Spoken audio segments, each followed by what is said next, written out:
Hello everyone, welcome to Hindi Shiksha. हम previous class में मन्नू भंडार जी के जीवन परिचय एवं उनके रचना के बारे में पढ़ रहे थे ना। तो अब हम उनके प्रसिद्ध उपन्यास आपका बंटी के बारे में जानेंगे। तो आपका बंटी के बारे में जानेंगे पहले क्लास को शेयर कीजिए ताकि और भी मेरे प्यारे सारे दोस्त जान पाएंगे, ठीक है। और लाइक कीजिए और मेरे चैनल में यदि नया आए हैं तो सब्सक्राइब कीजिए और बेल आइकन को प्रेस कीजिए ताकि मेरी सारी क्लास आप सभी को नोटिफिकेशन मिल जाएगी, ठीक है। तो चलिए मन्नू भंडार जी के उपन्यास आपका बंटी के बारे में जानेंगे, जो उपन्यास ओएसटीटी, यूजीसनेट और हिंदी टीचर के लिए बहुत हेल्पफुल करेगी। तो देखिए आपका बंटी, देखिए इसमें क्या है। आपका बंटी मन्नू भंडार जी के प्रसिद्ध उपन्यास, ठीक है। तो हिंदी जगत का यह मन्नू भंडार जी का पहला उपन्यास है। तो आपका बंटी हिंदी जगत का मन्नू भंडार जी का पहला उपन्यास है। तो इसमें जो मन्नू भंडार जी को प्रसिद्ध उपन्यास जो है क्या है, आपका बंटी, ये उनके पहला उपन्यास है जिसमें 8 या 9 वर्षीय बालक के भाव या विकास का अध्ययन किया गया है, ठीक है। तो हिंदी जगत का ये मन्नू भंडार जी का पहला उपन्यास है जिसमें 8 और 9 वर्षीय बालक के भाव या विकास का अध्ययन किया गया है। तो यही कारण है कि जो इस उपन्यास हिंदी ही नहीं सभी भारतीय भाषाओं में प्रकाशित, अनुदित और चर्चित उपन्यास है और आधुनिक उपन्यासों की चर्चित समस्याओं से भरे आपका बंटी एक परिवार में स्त्री पुरुष के अहंग और स्थायित्व में फंसे उस बाल मन का चित्रण इतनी सरलता से कर जाता है कि जहाँ हमारी और आपकी बुद्धि पहुँच ही नहीं पाती, ठीक है।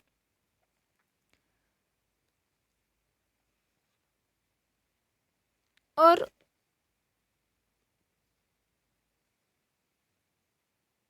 इस उपन्यास में ये भी दिखाया गया है कि यह आधुनिक समाज की यथार्थ समस्या है जहाँ हम स्वयं स्वाधीन होकर अपने ऊपर निर्भर उस बाल मौन को नज़रअंदाज कर देते हैं जो हमारी अहंकारपूर्ण गलतियों से त्रस्त और हमारा प्यार स्नेह पाने के लिए व्याकुल है। कौन? बंटी, ठीक है, जो 8-9 वर्ष बालक। तो यह मध्यवर्गीय समाज की ऐसी समस्या है जिसे हम देखकर भी अनदेखा कर देते हैं। तो यही वो वर्ग है जो उच्च और निम्न वर्ग के बीच हर समय पेंडुलम की भांति झूलता दिखाई देता है। यह मध्य वर्ग अपने में इतनी विविधता और व्यापकता के लिए हुए हैं जिसे वर्णित कर पाना अत्यंत कठिन है, क्योंकि यही वो वर्ग है जिसने उच्च वर्ग के फैशन, रहने सहने के ढंग को न केवल ओढ़ लिया है, अपितु साथ ही कौटुंबिक और सामाजिक मर्यादा, वंश, रहन सहन, संस्कार को पूर्ण छोड़ नहीं पाता और धार्मिक रीति रिवाजों, अंधविश्वासों में इतने फंसा, इनसे बाहर निकलने के लिए छटपटाता दिखाई देता है। और पारिवारिक संबंधों की नींव भी इन्हीं पर टिकी है। जहाँ पर अंधविश्वास है, वहाँ पर संबंध का टिक पाना मुमकिन नहीं। तो यहाँ पर मध्यवर्गीय परिवार में संबंध को लेकर अशांति अक्सर देखी जाती है। अपनी गलती न मानकर वो एक दूसरे पर इस अशांति का उत्तरदायित्व डालते रहते हैं और दाम्पत्य संबंधों में इसके कारण बिखरन टूटन दिखाई देने लगी है।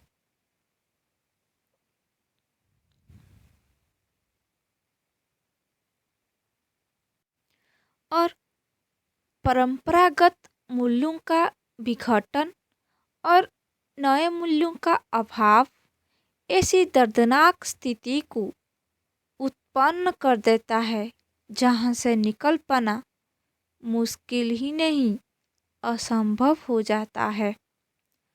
तो आपका बंटी उपन्यास भी ऐसी ही दर्दनाक स्थितियों से हमें रूबरू कराता है। तो आपका बंटी उपन्यास में शकुन और अजय वैवाहिक बंधन में तो बंध जाते हैं, परंतु मानसिक स्तर पर असमानता के कारण उन्हें विवाह का यह निर्णय गलत लगता है और शुरू के दिनों में ही एक गलत निर्णय ले डालने का जो एहसास दोनों के मन में साफ होकर उभर आया था। मध्यवर्गीय परिवारों की जो परंपरा है, उस परंपरावादी चक्र और आधुनिकता की चकाचौंध के प्रति आकर्षण उन्हें दबू बना देती है। तो इस उपन्यास जो है, इस उपन्यास का पात्र अजय जहाँ परंपरावादी विचारों और रूढ़ियों से ग्रसित है, वहीं शकुन आधुनिक विचारों से उत्प्रुत है। तो अजय क्या है? अजय एक परंपरावादी विचारों का व्यक्ति है और शकुन आधुनिक विचारों से उत्प्रुत के महिला है। तो अपनी रूढ़िवादिता के तहत वो अपनी दबंग पत्नी के विचारों को अपना नहीं पाता, कौन? अजय, और सदा असहयोगी बर्ताव रखता है।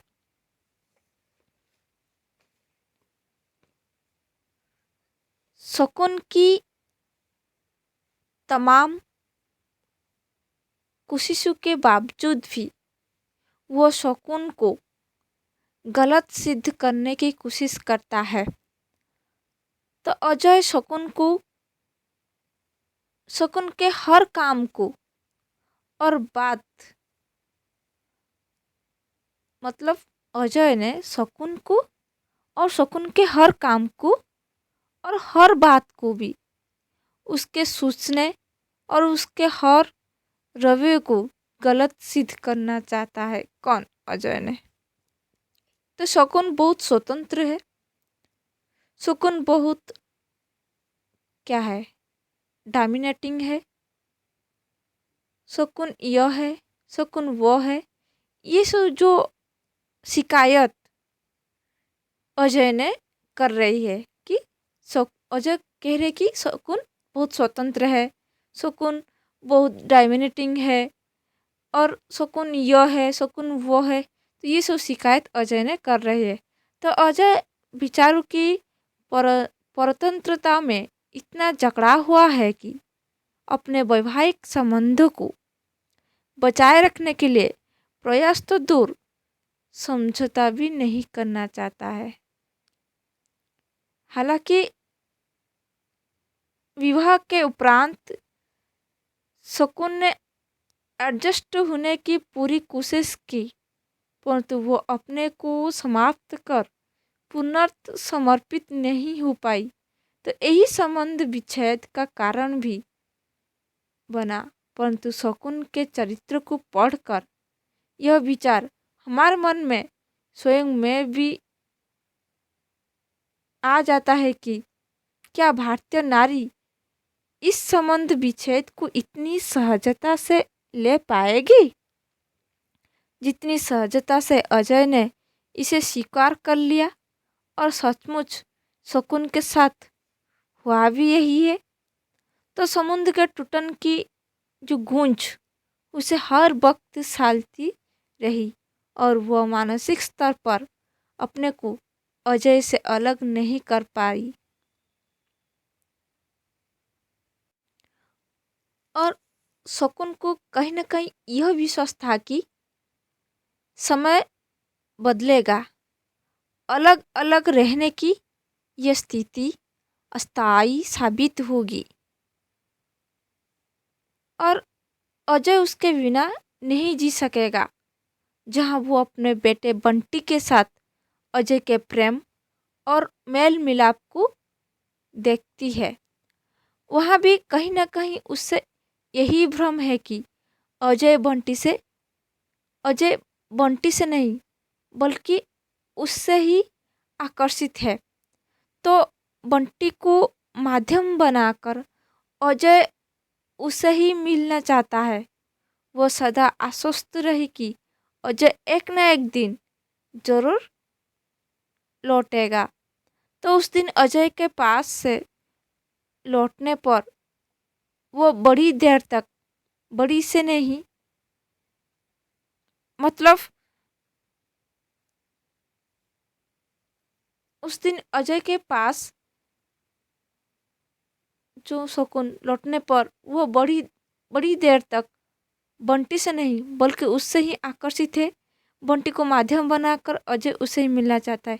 तो वो सदा आश्वस्त रही कि अजय एक न एक दिन जरूर लौटेगा। तो उस दिन अजय के पास लौटने पर वो बंटी देर तक बंटी को दुला मतलब क्या करता है कि शकुन ने अजय के पास लौटने पर वो बड़ी देर तक बंटी को दुलारती और पुचकारती रही थी, मानो बंटी वहां से अकेला नहीं लौटा नहीं लौटा हो, अपने साथ अजय को भी लाया हो। तो ये मध्यवर्गीय संस्कार की है जो अलग होने के पश्चात भी शकुन को अजय से जुड़े हुए हैं, बंटी के रूप में आशा की किरण को पा ले। शकुन अजय रूपी पुरुष मानसिकता से शायद अनभिज्ञ है, जो केवल और केवल अपनी सत्ता को ही स्वीकार करना चाहता है।